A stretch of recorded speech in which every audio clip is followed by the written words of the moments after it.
Salut les smarts, salut les marques et bienvenue dans Catch Up. Je suis Eric Side et vous écoutez le podcast qui transpire le catch. Ici, toutes les semaines, on résume, on analyse les émissions phares de la WWE, SmackDown, Monday Night Raw, NXT.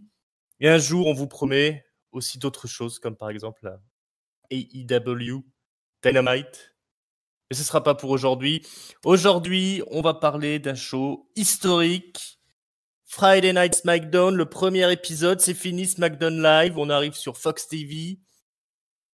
Explosion de nouveautés, ou alors grosse déception, à voir. On va voir ça avec mon compagnon de cette journée, l'inimitable homme fort de Catch-Up. Chris, comment ça va Chris ?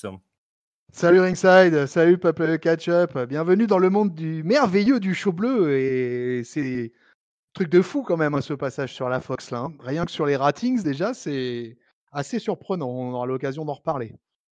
Exactement, c'est pas rien ce passage sur Fox, puisque oui voilà, pour parler des ratings, on a déjà une exposition qui est plus importante que ce qu'il y avait jusqu'ici. C'était le USA Network, je crois, SmackDown jusqu'ici. C'est ça, ouais. Donc là, on passe au vendredi. C'est pour ça qu'on a cette analyse là qui tombe le week-end. Et alors, d'après mes chiffres, on est à 3,8 millions de téléspectateurs. Ils ont pris 2 millions, quoi. Bah ouais. Tout simplement, comme ça, on a claquement de doigts. En termes d'audimat, c'est quand même beaucoup rêveraient de ce genre de ce genre d'exposition et ce genre d'explosion des ratings, quoi.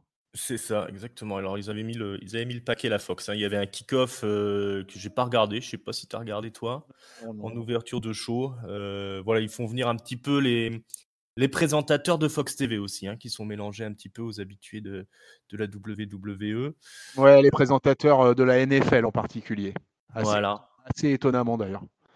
C'est ça, on essaye de mixer le truc un petit peu avec ce qu'on va dire le vrai sport, en parallèle, qui est quand même assez présent sur Fox TV. Ouais, c'est un petit peu comme si on passait d'M6 à TF1, je pense, si on devait faire un comparatif. Donc voilà, c'est pas rien, c'est vraiment pas rien ce SmackDown. Ben, on va voir ce qui s'est passé un petit peu dans le détail. Alors déjà, nouveau décor. Qu'est-ce que tu en as pensé de ce nouveau décor, Chris ? Ouais, nouveau décor, nouvel habillage, nouveau générique, quelques changements d'angle aussi au niveau des caméras, etc. Enfin là, au niveau des prises de vue, tout ça, il y a un espèce d'une espèce de changement. C'est globalement c'est assez spectaculaire, hein, le retour de la pyro. Ils ont mis quand même vraiment le paquet, quoi. C'est ça, des feux d'artifice, AC/DC au générique, avec un générique un peu plus long. AC/DC, incroyable, shoot the drill, incroyable, AC/DC qui est mis au générique de SmackDown. Bah écoute, voilà, c'est dans les vieux pots qu'on fait les meilleures soupes. C'est ça, ça nous change un peu de leur musique de merde là qu'on se tapait depuis quand même une petite décennie, donc ça c'est pas plus mal. Ouais, donc le nouveau décor il est assez spectaculaire, les feux d'artifice sont de retour et on va démarrer le show avec Vince McMahon et Stephanie McMahon. Allez, on va jouer dans les classiques, qui nous accueillent. On s'attend à un segment, mais pas du tout. Ils sont juste là pour nous accueillir, nous dire bienvenue à SmackDown. Et on a un fondu en noir et on revient avec le début du show et Becky Lynch qui débarque, la championne de Monday Night Raw, du coup, qui arrive au ring, qui nous raconte un petit peu ses motivations, tout ça, mais elle est vite interrompue par le roi fraîchement couronné King Corbin, qui débarque, qui vient se la raconter un peu, évidemment, parce que c'est lui le roi désormais. Il a gagné le King of the Ring. Il est très vite également interrompu par l'énorme star à la fois de la WWE et d'Hollywood, The Rock, Dwayne Johnson, qui débarque. La foule est en furie. C'est le feu dans l'arène. On est au Staples Center, ça j'en ai pas parlé. On aime bien dire où on est à chaque fois. C'était Los Angeles. Donc voilà, Staples Center en furie quand le Rock débarque, et on est parti pour une promo classique du Rock où il va tourner en ridicule et pourrir le bon baron Corbin. Il va le traiter de Burger King. hein, on va se moquer aussi un petit peu de ses attributs virils. On a le mot testicule quand même, hein, qui est prononcé dans cette promo. On voit que sur la Fox, ils vont peut-être aller un petit peu plus loin au niveau du langage un peu châtié, etc., qu'on va rester un petit peu sur la lignée qu'on a eue ces dernières semaines. On va peut-être moins traîner dans le- l'émission pour les moins de 12 ans, quoi. On vise un petit peu un public un peu plus adulte, entre guillemets, bon, via des blagues un peu grasses, mais c'est un peu ça aussi, la WWE. Donc voilà, le bon baron se fait pourrir par le Rock, qui sort toutes ses catchphrases. Et puis finalement, il va évidemment se faire passer à tabac, hein, Baron Corbin. Je sais pas si tu veux aller dans le détail des blagues qui ont été sorties ou. Non, parce que c'était pauvre de toute façon. On nous a parlé des testicules de Baron Corbin, Voilà, on le traite de comment des, des MST, Mhm. à une MST, enfin bref. Enfin, c'était pour une promo avec la plus grande star mainstream de l'histoire de la WWE et peut-être tout simplement de l'histoire du catch. Personnellement, j'ai trouvé le segment assez pauvre et il était fort parce qu'il y avait du star power, parce qu'il y avait le Rock, parce qu'il y avait Becky. Bon, le baron, on va le mettre un peu de côté. Mais globalement, je peux pas te dire que ce segment d'ouverture m'a transporté, quoi. C'était surtout, voilà, vraiment le niveau de la promo était vraiment faiblard. Et comme tu l'as dit, bah voilà, le Rock était là pour balancer toutes ces catchphrases par million and million and million. Voilà, toutes ces phrases habituelles là qui électrisent la foule, hein, soyons clairs. Et puis mettre un petit peu over Becky Lynch, hein, comme on dit, c'est-à-dire. Ça, le public était à fond derrière le Rock, à fond derrière Becky, la bonne hit qu'il faut pour le Baron. Bref, il y avait tout ce qu'il faut, quoi. C'est ça, parce que le baron, il fait réagir aussi dans le sens où tout le monde le hue. Enfin, c'est le personnage idéal pour ce petit segment, qui volait pas très haut, mais qui a mis l'ambiance pendant la foule, quoi. De toute façon, les gens étaient heureux de voir The Rock débarquer. C'est pas toutes les semaines qu'il arrive, hein. Mais c'est sûr que pour les habitués, bah, hormis la présence du Rock, c'était pas non plus le segment le plus foufou de l'année. Ouais, heureusement qu'à la fin, il passe le mouvement le plus électrifiant de l'histoire de la WWE depuis la mort de Claude François. C'est ça. Et heureusement qu'il place un rock bottom quand même, quoi. Quand même, quoi. Un peu d'interaction physique, quoi. Voilà, c'est ça. Il est bien physiquement, hein, le Rock, hein, toujours. Hein. On voit que Hollywood, ça lui réussit. Et je me demande ce qu'il donnerait encore sur un match. C'était pas un catcheur entre les cordes phénoménal, quoi. C'était un. Mais je serais curieux de savoir à l'âge qu'il a là maintenant ce qu'il peut bien valoir sur un match complet, s'il en est encore capable de tenir un match complet, le Rock. Oh bah on verra sûrement ça en Arabie Saoudite un de ces jours. Et puis, je sais pas ce que tu en Si. penses, juste pour finir là-dessus, sur ce segment, je sais pas ce que tu en penses quand même, mais Becky, c'est la championne d'Euro, quoi. On est à, Oui. on est à SmackDown, donc la championne de SmackDown n'existe pas sur ce segment, et on peut se demander si ça n'augure pas d'un draft, de Becky. Attends, parce qu'il y a une championne à SmackDown? Ouais, oui, c'est Je vois vrai. pas de quoi tu parles. Ouais, non, visiblement, ça, ils l'ont pas très bien géré, hein, comment dire, les changements de ceinture, etc., là, avant le grand départ sur la Fox. Mais il y a la draft qui s'annonce, hein. Peut-être que tout ça va être réglé. Et on se demande si, au niveau du générique, est-ce que ça spoil la draft, parce qu'on voit quand même, il y a beaucoup de catcheurs qui sont présents dans le générique, qui ont l'air de faire partie du roster. S'ils doivent refaire le générique avec un nouveau roster, du coup, hein, une nouvelle écurie, ça paraît un peu bizarre, mais bon, on verra ça. Ouais, je sais pas, ils veulent tellement faire dans le clinquant, là, ils veulent tellement que ça pète que peut-être que le générique, ouais, est pas si annonciateur que ça, si tu veux. Je crois que c'est surtout qu'il fallait en mettre plein les yeux, plein la tête, là. Hein. Donc, Ouais. je pense que c'est plus lié à ça. Parce que, effectivement, si on se basait uniquement sur le générique avec les top stars présentes dedans, si SmackDown, c'était ça le roster de SmackDown, ça serait assez hallucinant. Hein, parce qu'il n'y Ouais, il a plus resterait plus personne grand à Raw chose hein, pour. derrière. C'est ça. À Raw, on va se retrouver avec Beau Zack Dallas. Ryder, Kurt Hawkins et, ouais, et la B-Team. Mm. Wouh Wouh Ça va être fort sur du côté de Chiro. Oui, alors clairement, SmackDown passe devant Raw. Hein, c'est maintenant le show numéro 1, le show phare de la WWE. Alors ensuite, on a un match tag team, mais c'est chez les filles. Donc Becky Lynch, elle reste dans le ring. Il y a Charlotte Flair qui arrive. Et elles affrontent la championne de SmackDown. Ah bah si, il y a une championne de SmackDown, c'est Bayley, accompagnée de Sasha Banks. Coucou Bayley, coucou. Coucou Bayley. Il paraît qu'elle va affronter Charlotte Flair à Hell in a Cell.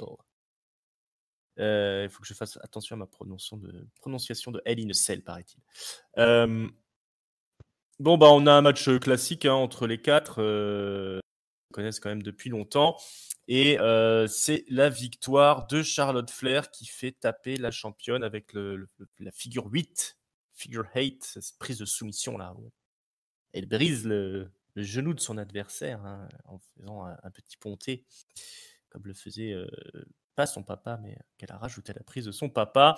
Belle victoire donc de Charlotte Flair sur la championne de SmackDown, la pauvre.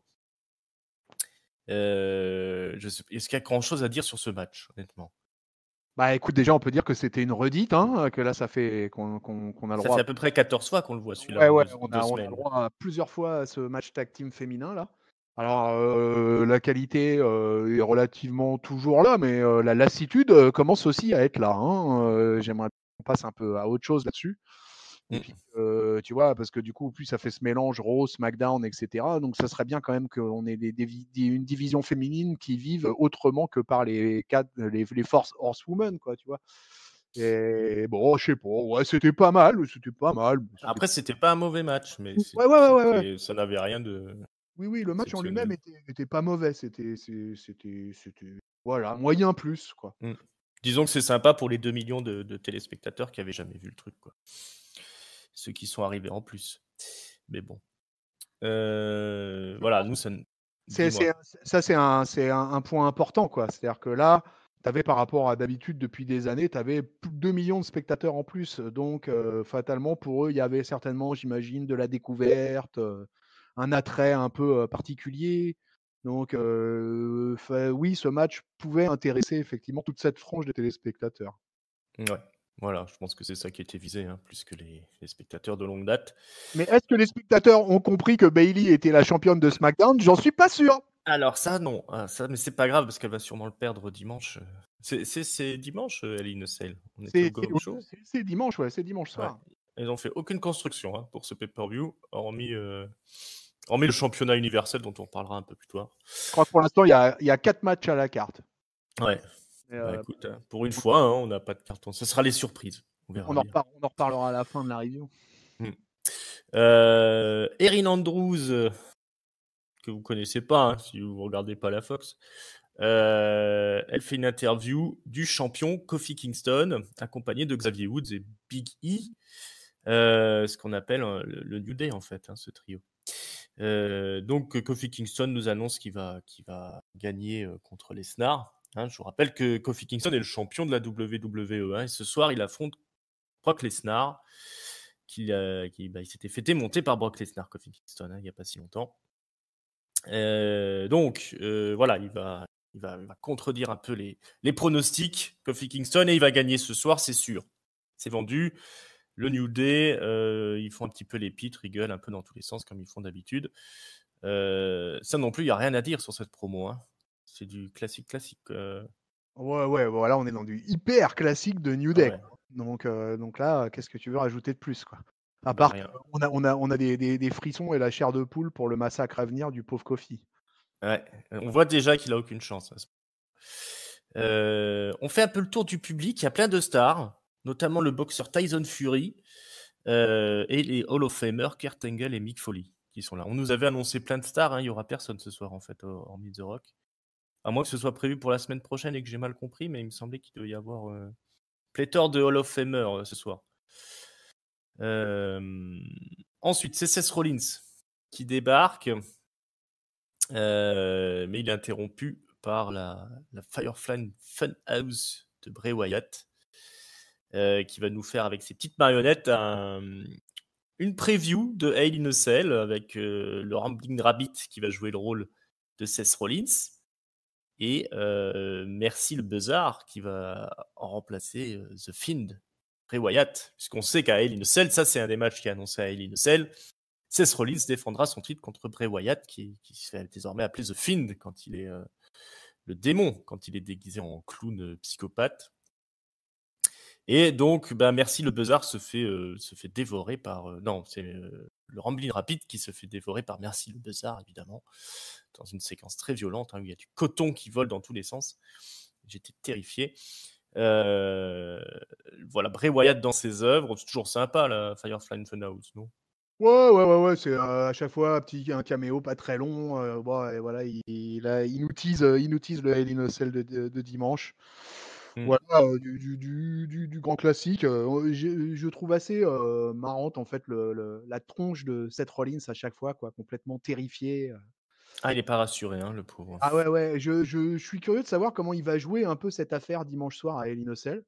Parce que vu la tête de chat apeuré qu'il nous fait depuis 3 semaines, un mois là, je suis vraiment curieux de savoir quel genre de réaction il va avoir sur le ring dimanche soir. Ce serait quelque chose que j'observerais avec curiosité. Ouais, surtout que The Fiend a l'air imbattable, hein, à l'heure actuelle, pardon, imprenable. On verra tout ça à Hell in a Cell. Bon, en même temps, on l'a vu qu'une seule fois dans le ring, hein, The Fiend, hein, véritablement. Dans un match, on l'a vu face à Finn Balor et on l'a pas revu depuis.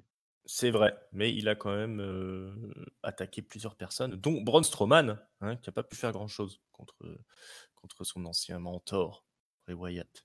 Ouais, et puis sinon, il a surtout démoli plusieurs vieilles carnes, quoi. Voilà. Aussi. Sorti de Bah, ça. on achève bien les choses. En parlant de vieille carne, il y a Hulk Hogan Ah bah oui. qui est en train de s'asseoir, on ne sait pas trop. Ils ont un peu loupé l'arrivée d'Hulk Hogan à la vidéo. Je ne sais pas si c'était fait exprès parce qu'ils ne voulaient pas trop qu'on le voit ou comment que c'était, mais on a juste sa musique, on voit qu'il essaye de s'asseoir, c'est le bordel. Il n'y arrive pas trop. Et on enchaîne donc sur le match champion contre champion. Ce soir, Seth Rollins affronte Shinsuke Nakamura, le champion intercontinental, toujours accompagné de Sami Zayn, qui fera pas grand-chose ce soir. Alors, il y a une jolie prise au début de Nakamura là, qui se jette sur Rollins, lui monte dessus, puis il fait un Juchikatame là. J'ai cru voir le Nakamura du Japon. Hein, si vous avez jamais vu Nakamura catcher au Japon, vous voyez cette prise, voilà, ce genre de prise, mais sur un match de 20 minutes. Mais bon, c'est tout ce qu'il y aura dans le match. Hein. Après, il revient à son catch habituel, Nakamura, là, très caricatural. Et Seth Rollins qui fait le minimum syndical. Ça se fout sur la gueule un bon moment. Et puis, évidemment, les lumières s'éteignent. Bizarrement, Nakamura se retrouve seul dans le ring. Il est complètement apeuré. Rollins, lui, il s'est réfugié en dessous du Titantron. Mais ça sert à rien, il se fait quand même attaquer dans le dos par The Fiend qui lui fait manger ses doigts, le Mandible Claw, comme on appelle ça. Et après, il jette Seth Rollins du haut du décor, là, du haut de la passerelle. Le Fiend qui a encore réussi son attaque, toujours dans cette ambiance très sombre, très dark, là, avec les lumières éteintes, les musiques qui font peur, les zooms, façon XOR. Encore une attaque qui fonctionne de The Fiend. Ouais, je te félicite pour ta capacité à donner du contenu au match Nakamura-Rollins, parce qu'on peut dire qu'il n'y a quasiment pas eu de contenu. Ça a duré peut-être 2 minutes. Voilà, juste le temps de voir un ou deux moves sympas. C'était un match qui m'intéressait de prime abord, donc ça aurait pu être sympa d'avoir quelques minutes supplémentaires. Mais bon, bah voilà, c'est comme ça. Hein. Tous les matchs de Seth Rollins ces dernières semaines se terminent par des no contests, par une mandible claw dans la bouche. Et voilà, bah écoute, encore un teasing pour dimanche. Voilà, on se posait la question, je crois, avec Raphaël, Haro, si le Fiend, enfin surtout Raphaël, d'ailleurs, se posait la question de savoir si le Fiend, on allait le revoir d'ici là. Moi, de mon côté, j'étais quasiment certain qu'il viendrait à SmackDown. Bah voilà, ça s'est passé. Donc le Fiend a fait sa première apparition à la Fox. Apparemment, Voilà. le personnage fonctionne grave, puisqu'il est même invité sur des plateaux télé un peu plus mainstream, Bray Wyatt, américain. Donc apparemment, le personnage est en train d'accrocher le public américain, en tout cas. Oui, ça peut être effectivement le gros truc de ces prochains mois, hein, Bray Wyatt et The Fiend. Moi, j'aime bien, hein. Je trouve que ça fonctionne. Le Mandible Claw, c'est une bonne manière de, comment dire, de le montrer vraiment menaçant, destructeur, sans passer par des déluges de violence. Donc, c'est un bon compromis, je trouve. Il fait son effet. Après, c'est peut-être un peu tôt pour l'envoyer directement sur le titre universel. Mais avec la sortie du film du Joker, là, le deuxième mouvement de ça, on est bien dans la mouvance des clowns psychopathes. Donc, autant surfer tout de suite sur la vague. C'est plutôt malin. Après, tout dépend de ce qu'ils vont donner comme match à Hell in a Cell. Ouais, ça va être le juge de paix, ça va être le match de dimanche. Ouais, c'est ça. À partir de là, on saura si on est parti sur quelque chose de pas mal ou si ça va exploser en vol. Mais bon, je suis assez confiant quand même. Ils ont l'air d'avoir bossé ça quand même, donc c'est plutôt rassurant. Ah bah, c'est clairement le personnage le plus travaillé depuis des mois, si c'est pas des années, quoi. C'est ça. C'est ça. Bon. Donc ça, c'était sans surprise hein, quand même, ce passage-là.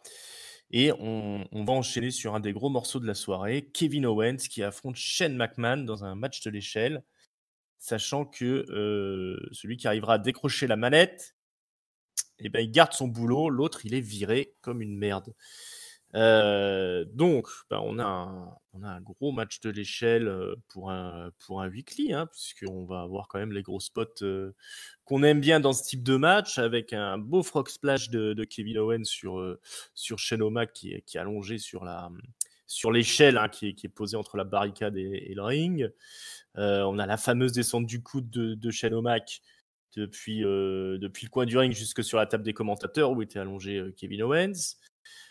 Coast to coast, hein, évidemment. Et puis, Dieu merci, ça se termine par la victoire de Kevin Owens, qui réussit à faire une grosse powerbomb sur Shane O'Mac, pardon, qui était en train d'essayer d'atteindre la mallette. Hein, Owens l'attrape et il lui fait une grosse powerbomb et après il n'a plus qu'à monter en haut de l'échelle. Il récupère la mallette. Il se tape la tête sur la mallette tellement il est content et il redescend, il prend le micro et il lâche un You're fired à Shane O'Mac avant de lui placer un dernier stunner pour bonne mesure. Fin donc de la grosse histoire, grosse intrigue grosse rivalité entre Shane McMahon et Kevin Owens qui était un peu le fil rouge de SmackDown depuis ces derniers mois. Bon, ça reste un match de l'échelle de weekly, hein, évidemment, mais est-ce que c'est suffisamment spectaculaire pour toi pour marquer le coup pour ce début de l'aventure Fox? Déjà, j'ai envie de dire ouf, Kevin Owens a gagné. Déjà, ouais, ça, c'était quand même mon inquiétude principale dans ce match. Après, avoir un ladder match en weekly, je pense que ça faisait une paye que c'était pas arrivé un truc pareil. Et donc du coup, c'était pas le match était pas mal. J'ai plutôt, alors que bon, j'aime vraiment pas Shane McMahon entre les cordes, mais pour le coup, c'est Kevin Owens qui fait le taf et ça m'a bien rassuré quoi. Après, moi, je reste perplexe sur le fait que cette rivalité soit finie. Tu vas y avoir une suite encore.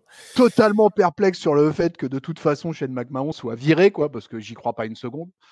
Donc écoute, je pense qu'on verra pour la suite parce que moi, malheureusement, je pense que c'est pas fini. Mais écoute, on verra ce que ça va donner sur la suite. Mais en tout cas, sur juste cet épisode-là, avoir un match comme ça, c'était pas mal. Le KO est vraiment énorme. Enfin, moi, j'aimerais tellement le voir plus haut dans la carte. Je suis tellement dépité depuis des semaines et des semaines. Je n'arrête pas de le dire, hein, de le voir face à Shane McMahon et pas être dans le main event. Merde, moi je veux voir KO dans le main event. Et du coup, voilà. En tout cas, sur un milieu de show de la Fox, avec toute l'attente qu'il y avait sur ce show-là, voilà, on peut dire qu'ils ont délivré la marchandise. Voilà, au moins dire ça. C'est comme Shane O'Mac, il est quand même spectaculaire quand il fait ses cascades à la con là. Ouais, parce que là, c'est exactement le genre de match qu'il aime là. C'est des matchs à cascade. Là, c'est pas du catch, c'est pas du 1 contre 1 traditionnel. Là, c'est vraiment du match à cascade. Donc c'est ce qu'il est, Shane McMahon. on lui sert la soupe pour ce coup-là. Bon, après, je pense que Kevin Owens, il va peut-être s'orienter vers Monday Night Raw, je pense. Histoire d'avoir un peu plus de place pour être en haut de l'affiche. Et peut-être continuer son intrigue avec Bah, Shane ça, et Arrow, quoi. ouais, et ça pourrait même être une meilleure nouvelle que ça encore. Effectivement, ça serait bien que Kevin Owens il aille à Raw et puis qu'il n'y ait pas Shane à Raw. Voilà, tout Oui, simplement. là, ouais. Et là, tout Alors, c'est pas s'arrêterait. qui va revenir, hein, moi, Ouais, mais et là, tout Allez. s'arrêterait. Et là, je serais le plus heureux des hommes. Parce que si tu veux, dans mon scénario, malheureusement, je pense que c'est pas fini. Mais dans ton scénario, en faisant venir KO à Raw, effectivement, ça pourrait tout arrêter. Et du coup, j'en serais très satisfait. Et je te donnerais un +1, mon bon Ringside, si jamais. Ah, depuis le temps que j'attends ça. Ah. Donc, voilà, bah, on verra tout ça la semaine prochaine, hein. En tout cas, voilà, on a eu notre petit match spectaculaire de la soirée. On enchaîne ensuite avec c'est 4 contre 4. Un match à 8. Alors, c'est assez expéditif. Je crois qu'il n'y a que Braun Strowman qui a droit à une entrée. Ouais, c'est Parce que ça. On voit même pas les entrées de tous les autres. On ne C'est voit ça. que l'entrée du monstre parmi les hommes. Et alors, s'il y a Braun Strowman dans le match, vous pensez bien qu'il y a quand même du beau monde, hein. C'est un peu le gratin qui est là ce soir, puisqu'on a The Miz, qui fait partie de l'équipe Strowman, et nos amis Davey Machinery, les deux gros bonhommes, Tucker et Otis. Et en face, tout ce qu'il y a de plus méchant dans le roster de la WWE, le vilain AJ Styles, champion US, Randy Orton, The Viper, le leader de la team Orton, hein, qui va aller à Crown Jewel défendre l'honneur de Ric Flair face à l'équipe de Hulk Hogan, dont le capitaine est Seth Rollins. Ça, c'est pour Crown Jewel, bientôt sur vos écrans. Randy Orton est là, et avec lui, les champions de Monday Night Raw, Dolph Ziggler et Robert Roode. Donc du beau monde pour ce match qui sera quasi inexistant, hein, le match. Ils font un petit peu n'importe quoi. Il y a un zigzag qui est porté d'entrée de jeu sur The Miz, mais pour rien. Strowman, il va faire le petit train autour du ring, histoire de pulvériser tout le monde. Et il va, je crois, faire le tomber sur Ziggler, hein, avec son running power slam. Tout ça est assez rapide. Mais ce qui est à noter dans ce match, c'est Braun Strowman qui interpelle le boxeur. Alors, son nom, c'est Fury. Tyson Fury. Tyson Fury, voilà, comme Mike Tyson. Ça doit pas être son vrai nom, ça, à mon avis. Tyson Fury, donc, qui est un gros bébé, hein, il fait bien ses 2 mètres. Il fait 2,06 m et 120 kg. Ouais. Ah ouais, d'accord, ok. Donc, il a...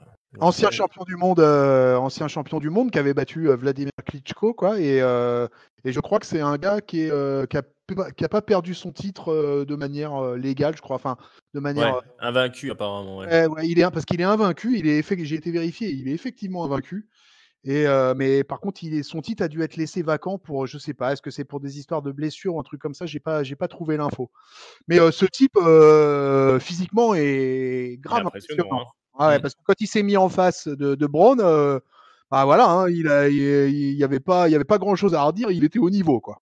C'est ça. Et donc, ben voilà, Strowman va l'interpeller pendant le match, hein, il dit, tiens, viens, on se menace un peu, un coup de poing par-ci, enfin, on montre les points, hein, façon position de boxeur.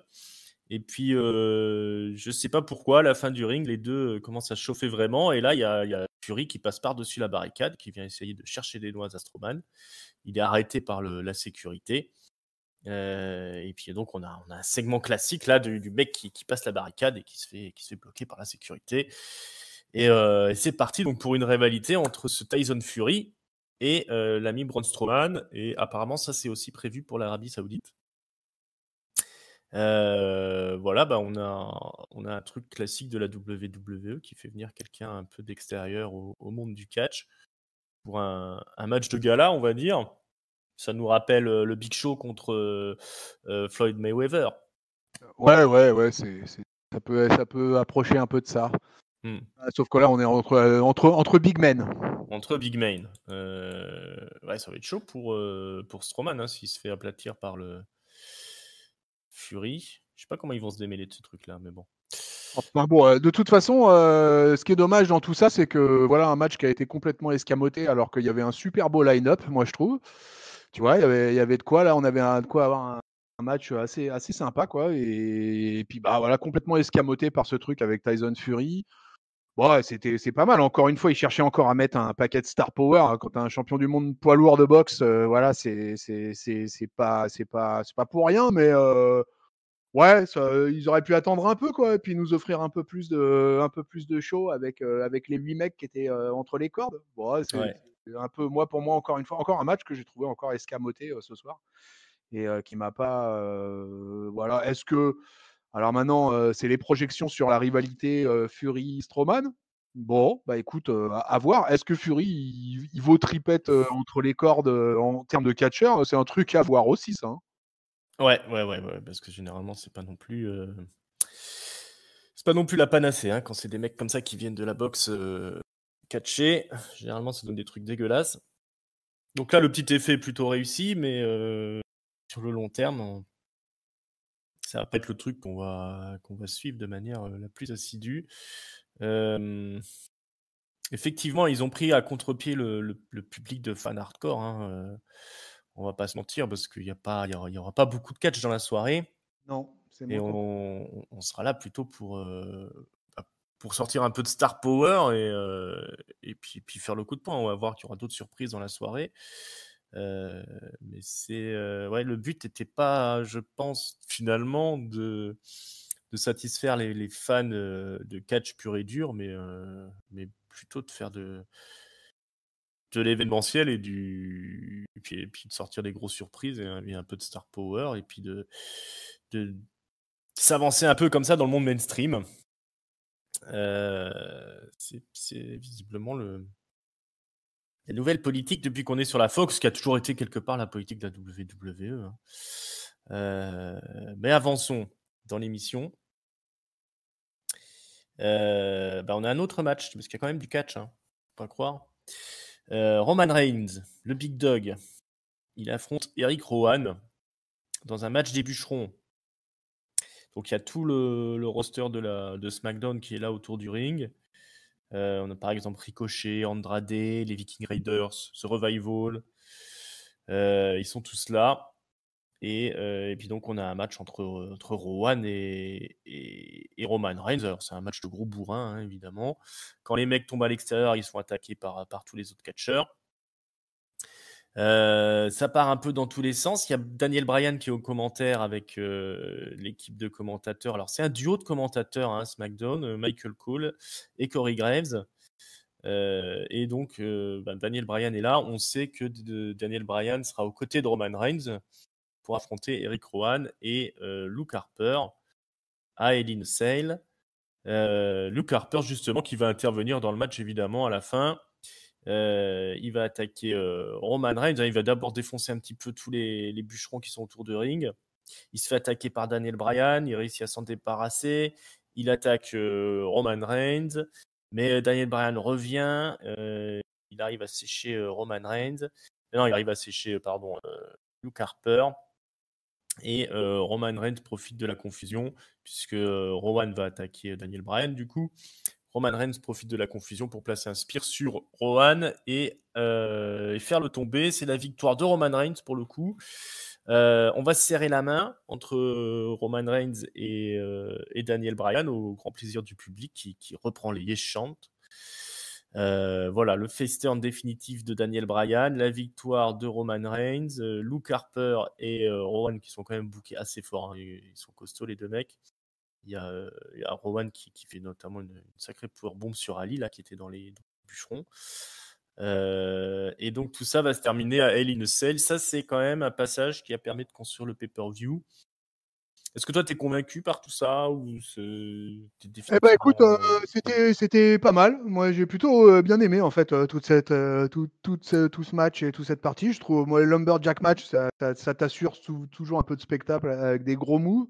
Il y a un énorme strike du Roman, Ah oui, aussi. Air Big Dog sur quasiment tous les Lumberjacks. C'était assez, moi j'ai trouvé ça assez marrant. J'adore, moi ces strikes là, c'est con, Ouais. hein, mais c'est con, mais ça marche. Enfin, en tout cas auprès de moi, ça marche quoi.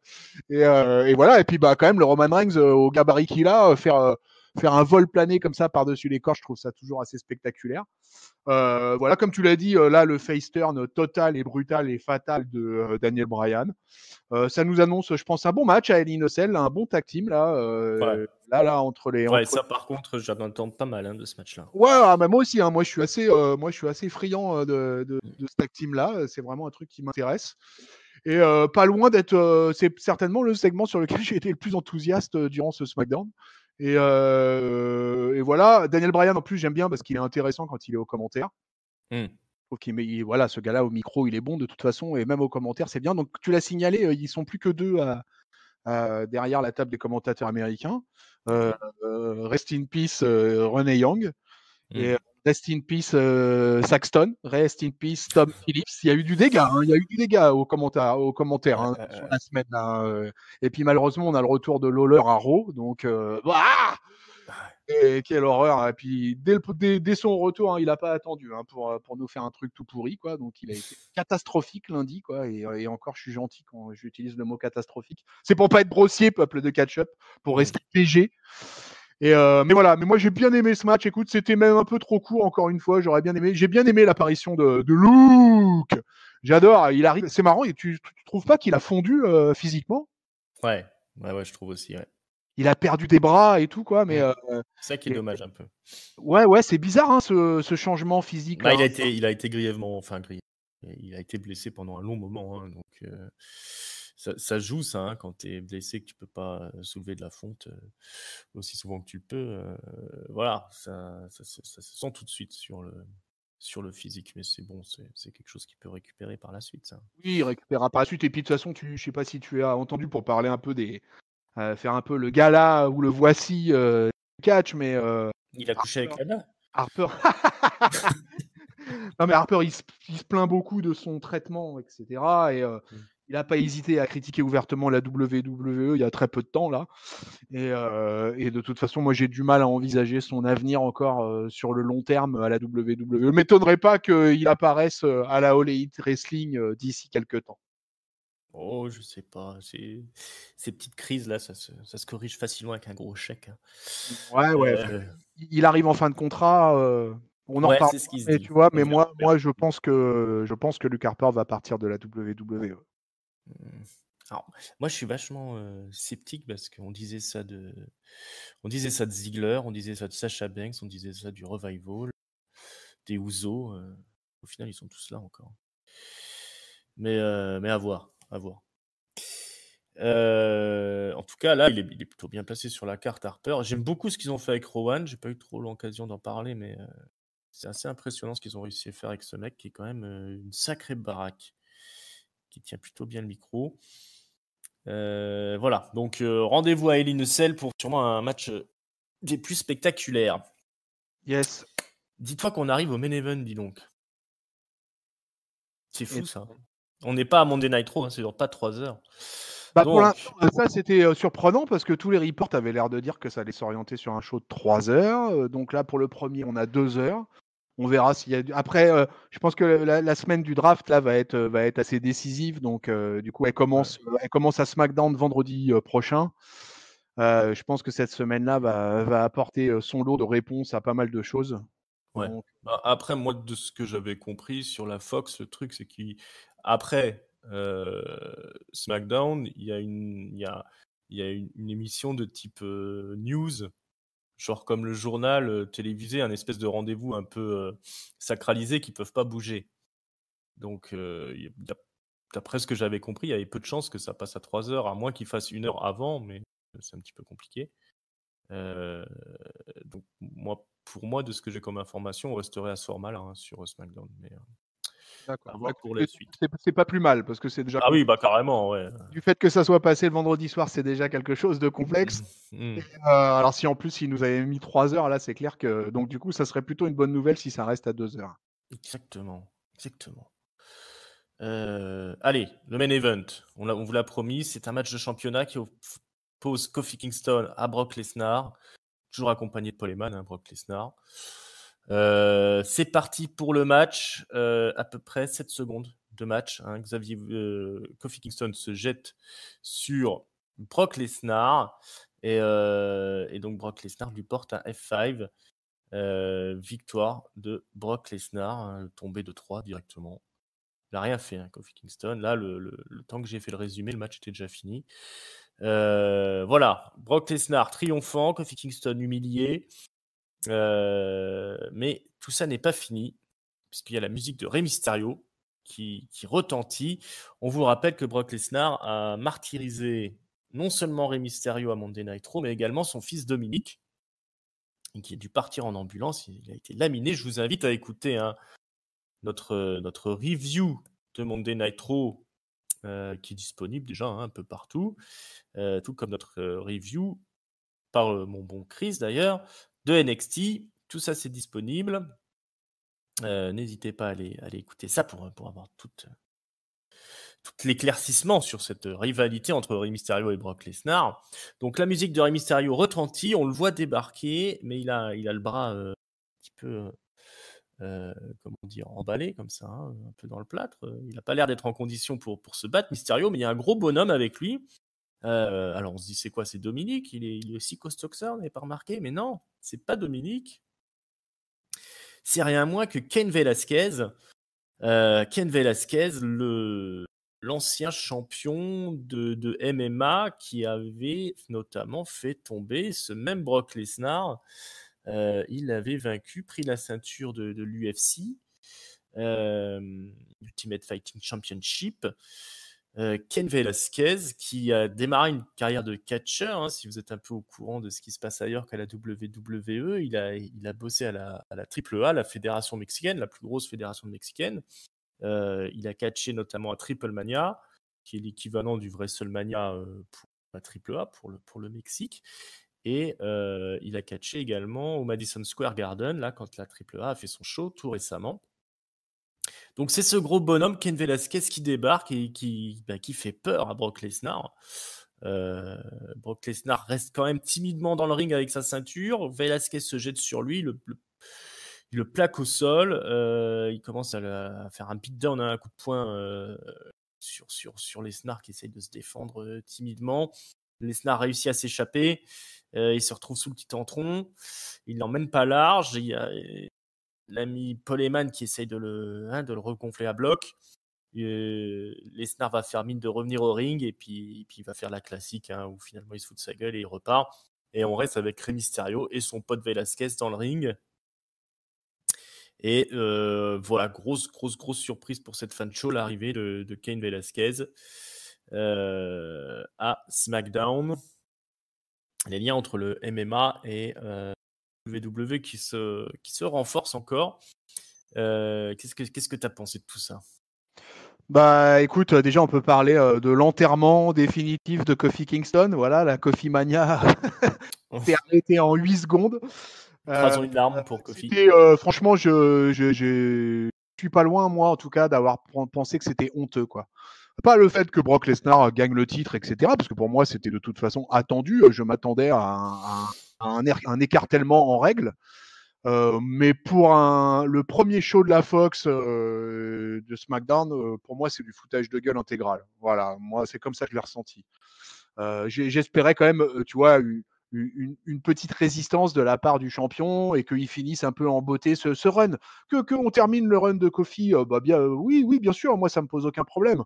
Kofi, ça n'a pas été le champion, le champion du monde le plus historique et le plus charismatique de l'histoire de la WWE. Donc, j'ai aucun problème avec le fait que Kofi soit enterré. Mais ces 8 secondes, franchement, ça rime à rien. Surtout que, franchement, il faut être dans la cohérence. Kofi, ça fait des mois et des mois qu'il nous est vendu comme un champion valeureux. Il se bat, il affronte tout le monde. Il a eu des matchs longs, des matchs moins longs, des matchs avec stipulation. Voilà, il était tout à fait apte à tenir plus qu'un F5 face à Brock Lesnar. Tu vois, moi, dans ma suspension consentie d'incrédulité, là, c'est quand même très, très, très, très, très complexe, quoi. Donc, moi, je veux bien que Lesnar nous soit proposé comme un monstre indestructible, et puis qu'il a besoin d'ailleurs de retrouver de ça, parce que mine de rien, il a été battu par Seth Rollins et tout. Donc, il avait besoin de retrouver un peu d'aura destructrice. Donc, moi, encore une fois, encore un aspect sur lequel je suis tout à fait d'accord. Mais on aurait pu nous donner, pour un show pareil qui nous a été vendu de telle manière, on aurait pu nous donner un peu plus de catch dans ce main event. Donc voilà, ça c'est pour ma partie match. Pour ma partie Cain Velasquez, écoute, moi je suis la AAA, je suis quelques fédés mexicaines, j'ai vu son run à la AAA, j'ai vu le match que tu as parlé au Madison Square Garden, j'ai vu Triple Mania, vous voyez les gens, j'en ai vu des choses. Cain Velasquez, je peux pas te dire franchement que j'ai été super ébloui par lui dans le ring, dans ce que j'ai vu. Bon, en même temps, il n'a pas eu de chance, le Triple Mania de cette année a été d'un niveau exécrable. Pour le coup, le show au Madison Square Garden a été quasiment de meilleure qualité que le Triple Mania. Bon, Cain Velasquez, moi je le trouve, alors ça encore une fois un avis personnel, et de ce que j'ai vu là vendredi, pas du tout en forme, mais alors pas du tout quoi. On sent que depuis qu'il est dans le catch, il se dit ouais, je vais moins me prendre la tête que à la MMA, et que sur son nom il suffit. Alors du coup, il est assez, c'est un type qui est assez mainstream, qui est une grosse star au Mexique. Il faut bien le dire, hein, champion du monde de l'UFC et qui après décide d'aller dans la lucha au Mexique, c'est quelque chose qui est respecté, ça, très respecté même. Donc c'est une grosse star du côté du Mexique. Et du coup, ça pose une question, c'est est-ce que la WWE aurait enfin trouvé sa star mexicaine latino qu'elle attend depuis des années et des années et des années? C'est peut-être ça la réponse. Et quand même, pour mettre un point final à mon analyse, on se retrouve quand même pour le titre de SmackDown, on se retrouve avec deux anciens mecs de l'UFC qui vont se disputer le titre poids lourd de la WWE. C'est assez marrant en fait. Et est-ce que ça va donner quelque chose d'intéressant? Voilà, la seule interaction physique qu'il y a eu, ça a été le ground and pound de Cain Velasquez là sur Brock Lesnar. Brock Lesnar, c'est Cain Velasquez, voilà, il a un background avec lui puisque il s'est fait démonter par le Mexicain à l'UFC. Voilà. J'ai quand même, hormis la grosse surprise de voir arriver le Mexicain, moi je trouve que ce main event, il n'était pas à la hauteur de tout ce qui a été annoncé. Ouais, la pilule du squash de Kofi Kingston a du mal à passer pour beaucoup. Moi, c'est vrai qu'on aurait pu quand même avoir un petit semblant de match.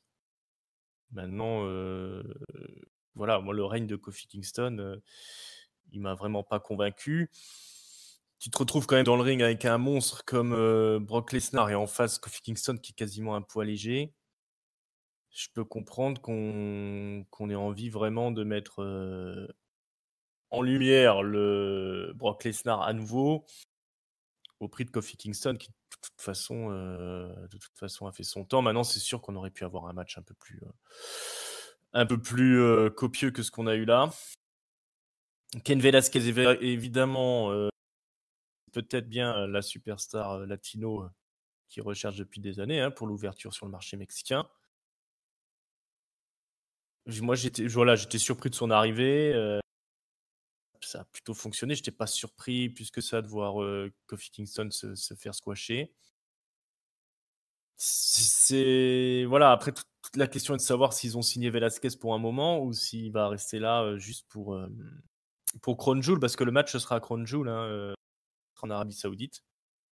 Alors, soit c'est un gros coup d'esbrouf pour avoir un match de prestige chez les Saoudiens, soit on a quelque chose d'un peu plus consistant qui est prévu pour l'avenir. L'un dans l'autre, je suis à la fois perplexe et excité. Moi, j'aime bien qu'on parte comme ça sur des trucs j'aime bien être pris à contre-pied. Voilà, donc pour moi, c'est plutôt intéressant de voir quelqu'un qui vient d'ailleurs, qui est quand même legit, qui est... Alors d'accord, il est un peu out of shape, Cain Velasquez, mais c'est quand même un gros bébé, sacré monstre, et je suis curieux de voir ce que ça va donner dans le ring. Et c'est des choses, je trouve, qui sont un peu plus crédibles, un peu plus legit, comme on dit, que ce qu'on a vu ces derniers mois là avec Kofi Kingston. Pour moi, ça restait de toute façon un mid-carder qui était là pour faire l'intérim, quoi. Alors, il y a eu un beau moment à WrestleMania, je suis d'accord, mais après, tout le reste, on sentait qu'on le faisait gagner, voilà, que c'était scénarisé. Et là, on va partir sur un truc... il y a du suspense, on ne sait pas ce qui va se passer entre Velasquez et Lesnar. Qui c'est qui peut gagner?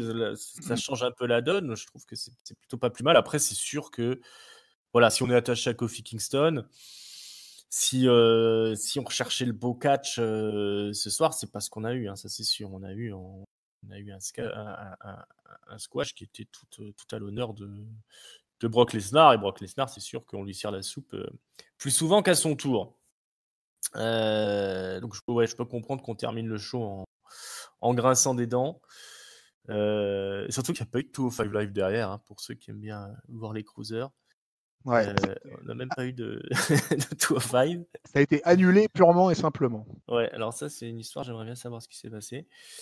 Mais en tout cas, on part sur une nouvelle intrigue qui est quand même une nouvelle direction qui est quand même plutôt intéressante. Il y a du star power. Ça a fonctionné au niveau de l'audimat. Et on a un Hell in a Cell qui s'approche, qui est pas du tout booké. Ça, c'est quand même bizarre quand même. Qu'est-ce qu'on a comme match alors pour ce Hell in a Cell? Bah écoute, on a le titre universel. Ouais.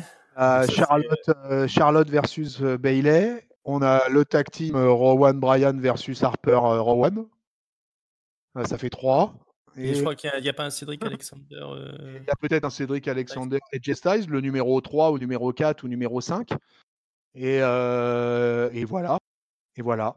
Et ça fait la blague. Et je vais dire que même le Cédric Alexander et Jay Styles, je suis même pas sûr et certain qu'il ait été véritablement booké ce match, quoi. Donc ouais, non, il me semble qu'il y a 4 matchs, je sais plus c'est quoi. Ouais. Ah si, il manque Sacha Becky. Ouais, voilà, Sacha Becky. Non, c'est ça les 4 matchs. Il n'y a pas d'Alexander et Jay Il n'y a pas Styles. d'Alexander Styles, ouais. C'est les 2 matchs féminins et le championnat universel et le match tag team. Donc le championnat universel, c'est The Fiend contre Seth Rollins.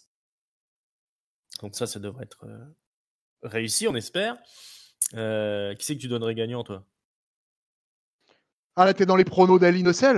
Bah là, moi, je donne The Fiend. Tu me diras, il n'y a que 4 matchs. Alors, d'ailleurs, au passage, je dis juste encore un petit mot comme d'habitude, mais la Tag Team Division à SmackDown, comme d'habitude, elle a totalement disparu. Hein. Là, voilà. Une division tag team à SmackDown? ouais. Ah, il y a une championne féminine à SmackDown. Ah ouais. Qu'est-ce qu'il raconte? Bon, écoute, pour les pronos, je vais te donner The Fiend. The Fiend, ouais, soyons fous, il faut qu'il gagne. Ouais, allez, The Fiend, il faut que ça gagne. On veut le voir débarquer avec la ceinture dans le noir comme ça. Et Seth Rollins qui pleure. Rowan, Harper contre Reigns et Bryan. Victoire par disqualification de Reigns et Bryan. Un énorme tabassage en règle par les deux anciens de la Wyatt Family. Ouais. J'ai du mal à voir perdre une tag team Reigns. Ouais. Bryan quand même. Sûrement le match de la soirée à mon avis, ce truc-là. Ouais, ça s'annonce être vachement bien. Ouais. Et donc après on a Charlotte contre Bayley. Moi je dirais Charlotte. Ouais. Bah là j'hésite en fait. Hein. Elle a déjà perdu contre Bayley. Ouais, avec la Fox et tout. Ouais, non, ils vont avoir besoin d'une championne. Et puis, ouais, Charlotte, allez, vas-y, je te suis. Charlotte. Allez, Charlotte. Et donc Becky Lynch contre Banks. Ça sera son 10e titre. À Charlotte, ouais, quelque chose comme ça. Ça va être un truc de fou, ça. Si c'est son 10e titre, c'est énorme. C'est énorme. Sacha Becky, grosse hésitation. Mais j'aurais eu plus d'hésitation s'il n'y avait pas eu le segment de SmackDown, justement. Parce que là, Becky, elle est présentée comme tellement la patronne. Ouais. Mais en même temps, justement, elle a été amenée à SmackDown et peut-être que ça lui tease un draft. Et ben, je vais donner Sacha. Ouais, j'ai envie de donner Sacha Banks aussi. Sacha Banks qui part à Raw et Becky Lynch qui arrive à SmackDown et voilà, et on a fait les promos d'Hell in a Cell, 4 matchs, incroyable. C'est même pas un takeover. La frustration pour les fans, hein. On n'a même plus le droit à un pay-per-view avec une carte où on sait ce qui va se passer. Alors, je vous dis pas quand on fait des podcasts où on essaie d'avoir du contenu, bravo. Merci la WWE. Ben voilà, on a fait le tour. Il va falloir passer au mot de la fin. Il faut donner une note, un top, un flop. Yes. Alors, mon flop, en fait, c'est compliqué parce qu'il y a eu tellement de matchs escamotés et que j'ai trouvé qu'il y avait un espèce de faux rythme dans ce truc-là. Je sais pas, c'était bizarre. Ça manquait d'intensité. C'était Payet, c'est tout. Ils ont fait un truc Ouais, c'est ça. mainstream. On essaie de taper sur les fans de l'UFC, du vrai sport. Mais tout avec au côté Danse avec les stars comme ça. Ouais, c'était Strass et WWE, Payet, effectivement. Mais bon, du coup, mon flop, je vais donner au match à 8 avec le truc de Tyson Fury. Voilà, franchement, ça aurait pu être un match sympa auquel ils auraient pu donner 10 minutes avec des bonnes interactions. Il y avait un beau line-up et en fait, ça a été gâché, ça a été escamoté. Donc, je vais lui donner mon flop. Voilà. Mon top, j'hésitais entre deux. J'ai bien envie de le donner parce que c'est vrai, il y a eu des surprises, il y a eu machin, il y a eu quelques noms et tout et tout. Le ladder match parce que c'était un match en weekly, c'était pas mal. Mais du coup, mon top, je vais le donner au Lumberjack match entre Roman Reigns et Eric Rowan. Ça a été le moment que j'ai trouvé le plus dense et où il y a eu le plus d'éclat et où il y a eu le plus de catch de toute la soirée. Donc je vais le donner à Roman Reigns et Eric Rowan. Et ma note, vous allez peut-être être surpris. Enfin, si vous avez écouté SmackDown l'année dernière, la semaine dernière, pardon, on a mis des notes catastrophiques déjà. Et là, je vais à peine remonter le niveau parce que moi, j'ai pas été ébloui par ce que j'ai vu vendredi soir. Et je vais donner que la moyenne. Je vais donner un 2,5. 2,5. Oh, je m'attendais à ce que tu sois plus méchant que ça. Ah ouais, encore tu vois, déjà que la moyenne, déjà, pour moi, c'est déjà triste. Ouais, surtout pour l'arrivée sur la Fox. En plus, ouais. Et puis avec tout ce qui était annoncé, avec tout le gros gâteau qui devait être un truc énorme à dévorer et en fait qui s'est transformé en une viennoiserie, quoi. C'est vrai, c'est une viennoiserie. Qu'on avale en 30 secondes en sortant de la boulangerie, quoi. Voilà, c'est une chocolatine ou un pain au chocolat, suivant où vous habitez en France. Ouais, je te rejoins pour les tops et les flops. J'aurais mis les mêmes que toi, c'est-à-dire Roman Reigns contre Rowan, c'est ce qui m'a le plus intéressé dans cette soirée, hormis l'arrivée de Ken Velasquez. Mais bon, comme ça suit un squash assez terrible de Kofi Kingston, c'est difficile de donner le top à ce segment-là. Même si je suis quand même bien content de revoir Brock Lesnar en champion, contrairement à beaucoup de fans, j'ai envie de dire, enfin du moins une partie des fans. Donc voilà, respect à Roman Reigns, Daniel Bryan, Rowan et Harper, et puis tous les bûcherons qui étaient là autour du ring. Et le flop, effectivement, ce match à 8 là, qui a été complètement escamoté, pas d'entrée pour présenter un petit peu le roster. Ça, c'est quand même pas terrible. J'ai dit, on n'a pas vu de star, mais on en a vu quand même. Il y avait Trish Stratus et Lita qui étaient là chez les spectateurs, et Goldberg et Marc-Henry aussi pendant le match de Lesnar. Mais ils étaient vraiment juste dans le public et puis on a fait un passage de caméra sur eux. J'ai trouvé que la réalisation était parfois un petit peu comment dire, maladroite. Parce que ce que tu en as pensé, effectivement, on sentait que c'était plus les mêmes mouvements de caméra qu'à l'habitude. Ouais, c'est que... deux, trois passages où ils sont un peu loupés. Alors, je ne sais pas s'ils ont des nouvelles équipes techniques, mais il me semblait que c'est la WWE qui a ses équipes techniques, donc je suis un petit peu perplexe, mais il y a dû avoir effectivement des modifications du fait du changement de décor, je ne sais pas. Voilà, en tout cas, ma note, moi je vais mettre 3. C'est pas énorme pour un SmackDown historique, là, comme on était censé avoir.